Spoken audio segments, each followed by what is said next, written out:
प्रणाम सब गोटे के।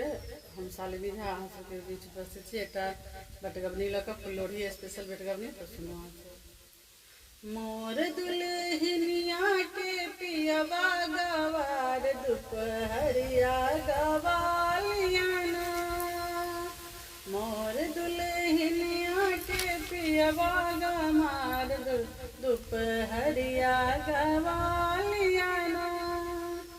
जेठ बैसाख के गर्मी लागत है, जेठ बैसाख के गर्मी लागत है।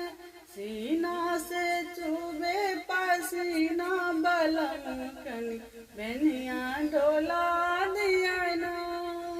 सीना से चुबे पसीना बलम कनी बेनिया डोला दिया ना। मोर दुल्हनिया के पियवा गमार कनी दुपहरिया गमालियाना।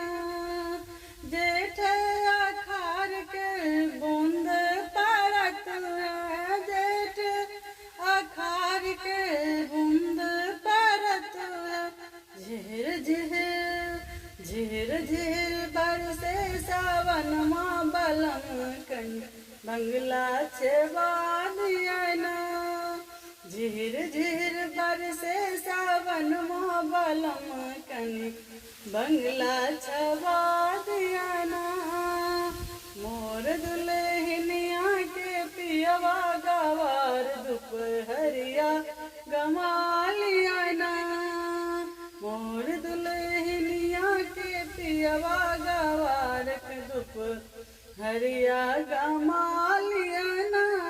सावन भादव के राती अनरिया, सावन भादव के राती अनरिया। सूझत नाही पलंगिया है पिया बिजली लगा दिया ना। सूझत नाही पलंगिया है पिया बिजली लगा दिया ना। मोर दुल्हनिया के पियवा गवार दुपहरिया गवालियाना। मोर दुल्हनिया के पियवा